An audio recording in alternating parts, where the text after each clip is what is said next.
Moi boas, benvidos. Hoxe estaba previsto que comezara o xuízo contra o autor confeso do roubo do Códice Calixtino, non por este asunto, senón pola suposta apropiación indebida da correspondencia dos seus veciños, pero non foi posible. A vista tivo que ser suspendida ao ingresar o que fora electricista da Catedral nun centro hospitalario. Esta mañá foi dado de alta pasado o mediodía.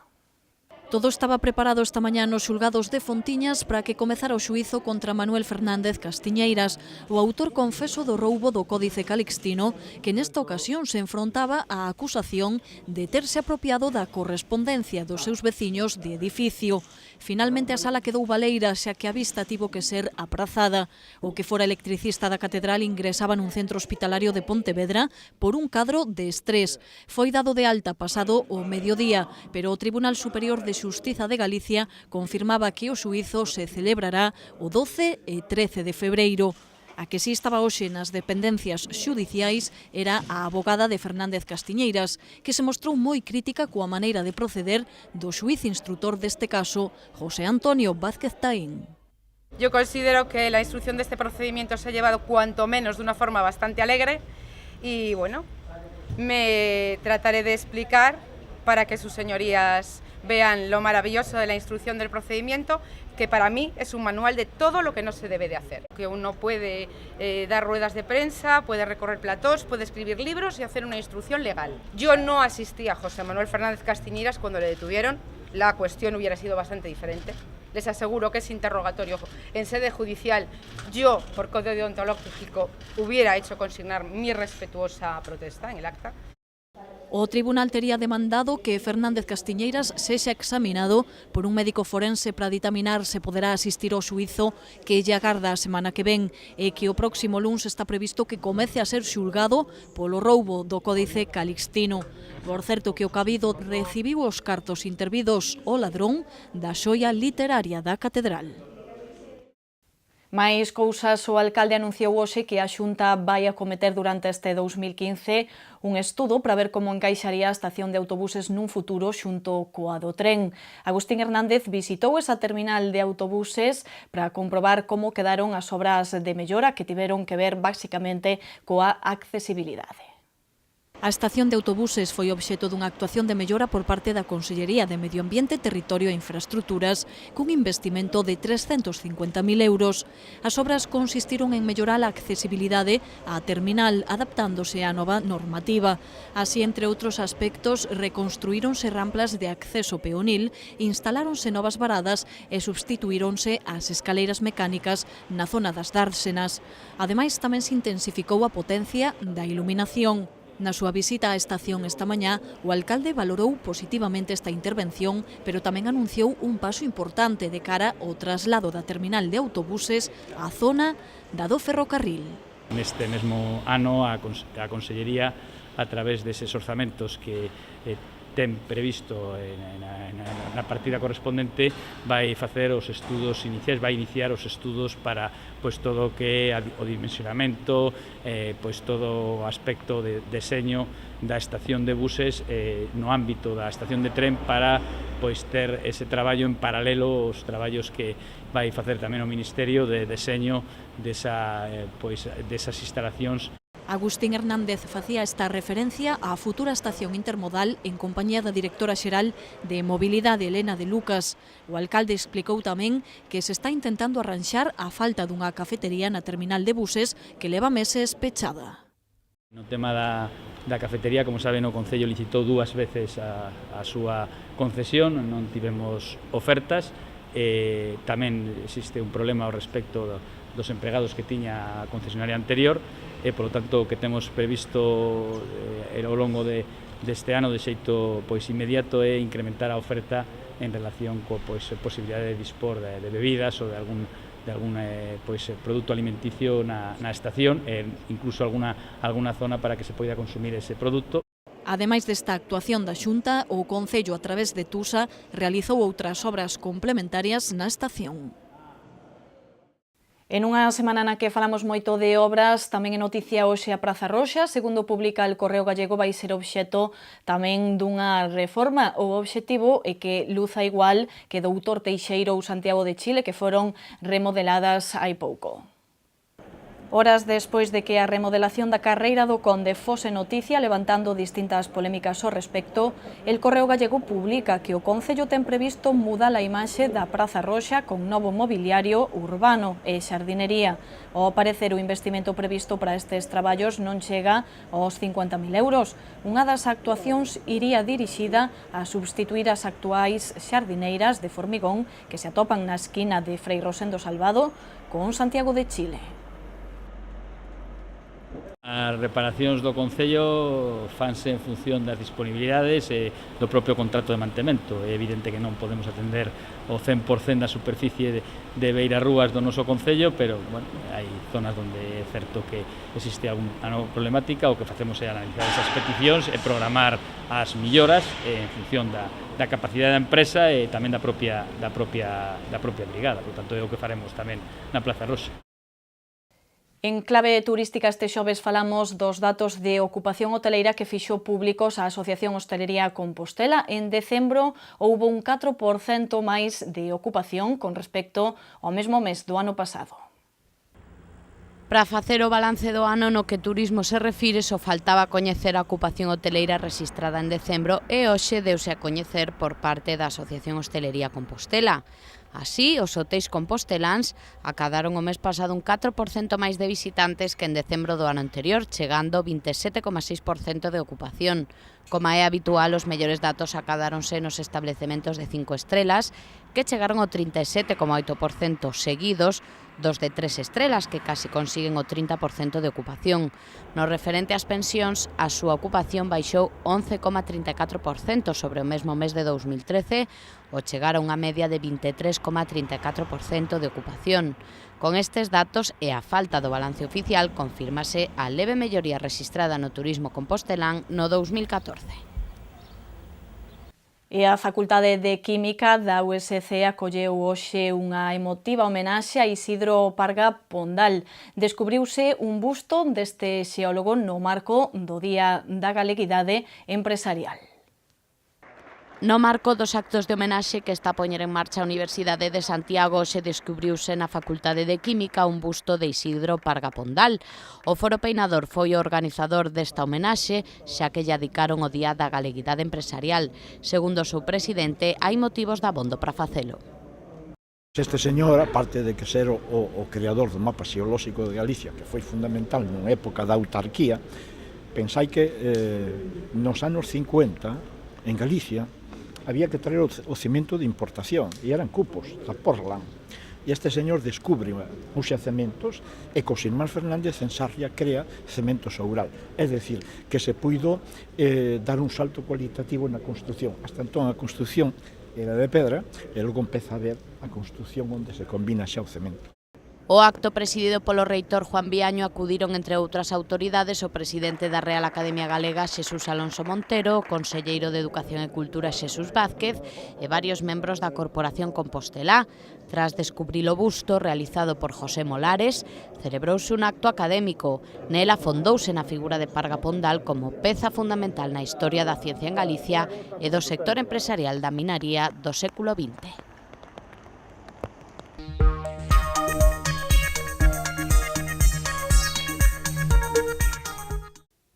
Nos deportes, mañá o Santiago Futsal recibe no multiusos de Sara todo un grande, el Pozo Murcia. Santi Valladares quere que o seu equipo volva a recuperar as boas sensacións, aínda que sexa contra un todopoderoso. Él está entrenando bien, está cogiendo pouco a pouco forma, está cogiendo confianza e non digo que hoy en el entrenamiento de hoy se lesionen 3, porque estas cosas nunca, o mañana que se ponga mal uno, pero en principio yo cuento ahora excepto con Quique, con todos y no te puedo decir nada más. Bueno, todos los equipos grandes, a los jugadores, a equipos como nosotros, pues siempre nos motivan, ¿no? Debía de motivarnos también el casarse el otro día y no lo hizo. Es decir, nosotros tenemos que intentar mantener una regularidad y no solamente dar la cara contra los grandes. No es que ese sea el caso, ¿no? Pero sí es cierto que que algo que tenemos que manejar es la regularidad. Tú vas viendo que ahora estamos en una dinámica donde pues hemos, digamos, dado 2 pasos atrás. Por eso nos interesa mantener una regularidad. No estamos todavía aún muy lejos de esos objetivos que comentábamos, viendo la trayectoria del equipo. Pero ahora lo que más nos preocupa es volver a ser nosotros. Que en los 3 últimos partidos, o 2 últimos partidos y medio, no lo fuimos.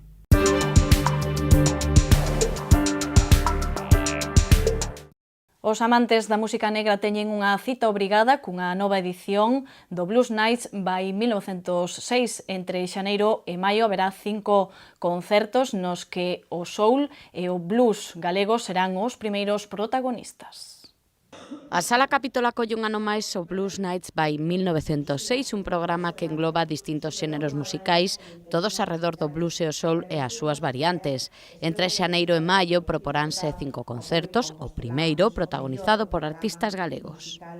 O primeiro é unha mostra da boa saúde que ten este estilo musical no noso país, xa que se trata dunha triple proposta de blues feito en Galicia. Será o vindeiro venres 23 de xaneiro, nunha noite moi especial na que Víctor Aneiros, Pardo e Piti Sanz presentarán os seus novos traballos. En febreiro, día 5, será o momento do compositor madrileño Juan Celada e en marzo, por primeira vez en Galicia, teremos a oportunidade de desfrutar dunha das mellores voces do soul, John Németh. Chega despois de recibir, ademais, o galardón do mellor artista de soul blues no Blues Music Awards que presenta o seu novo disco Memphis Gris. Para moitos, John Németh é unha das mellores voces do soul blues do mundo e un virtuoso na armónica, así que consideramos que é unha grande oportunidade poder telo en Compostela. O 24 de abril virá a Compostela Lawrence Jones, unha das promesas do blues europeo. Para rematar o 28 de maio poderemos ver a The Revenge Peyton Big Dan Band. Ofertaránse 2 bonos, un para os 5 concertos por 40 € e outro para os 3 recitais internacionais por 28. As entradas xa están á venda no principal, na Sala Capitol e na tenda A Reixa. Con isto damos paso xa a outras propostas para o seu tempo de lecer que, como sempre, lles recollemos na nosa axenda cultural.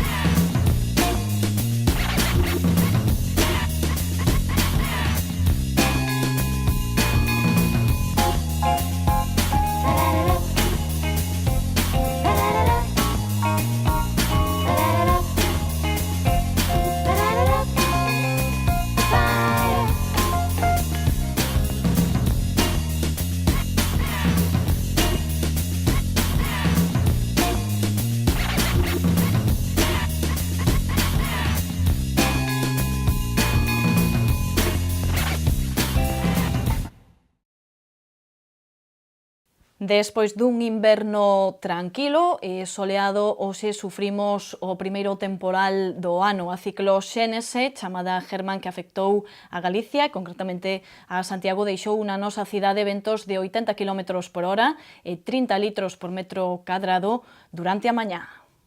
O temporal de vento forte deixou entre a noite do mércores e as primeiras horas da mañá refachos de intensidade máxima de 130 km por hora na estación de Lardeira, no municipio ourensán de Carballeda de Valdeorras. Ata as 12 da medianoite mantense a alerta amarela en toda Galicia por refachos máximos superiores aos 80 km por hora.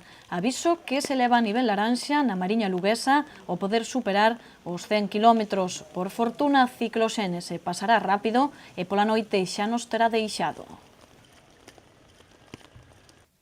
Pois imos ver como estará o tempo nos vindeiros días. A información recollémola, como cada día, de Meteo Galicia.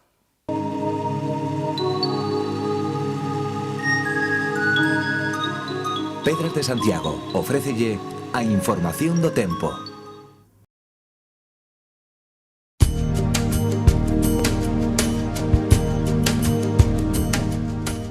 Mañá en Galicia teremos un día con alternancia de nubes e claros e chubascos intermitentes irregularmente repartidos que durante a mañá virán acompañados de sarabia e aparato eléctrico. As temperaturas sufrirán descensos entre lixeiros e moderados e os ventos soprarán frouxos de compoñente norte. Durante a xornada do sábado, o tempo en Galicia virá marcado pola presenza dunha borrasca que deixará unha mañá de ceos anubrados con chuvias febles nas comarcas atlánticas. As temperaturas non terán cambios significativos e os ventos soprarán de compoñente sur, aumentando en intensidade pola tarde, ata acadar refachos fortes durante a noite. O domingo, durante a primeira metade do día, teremos os ceos cubertos con chuvias febles que tenderán a ir desaparecendo a medida que avance a tarde. As temperaturas ascenderán, particularmente as mínimas, aínda que notaremos un descenso a partir de media tarde. Os ventos soprarán do oeste pola mañá, rolando a norte a partir do mediodía.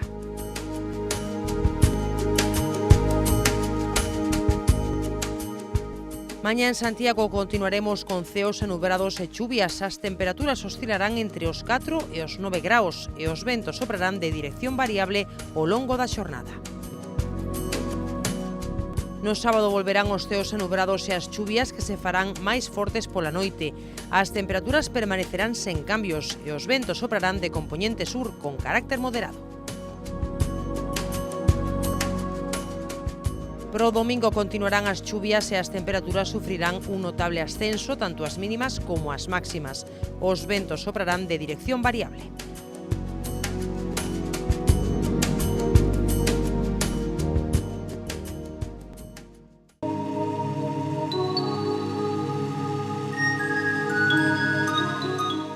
Pedras de Santiago ofreceulle a información do tempo. Despedímonos aquí por hoxe destas novas. A continuación volvemos co preguntoiro para conversar nesta ocasión co alcalde de Santiago, con Agustín Hernández. Volvemos agora, graciñas por atendernos.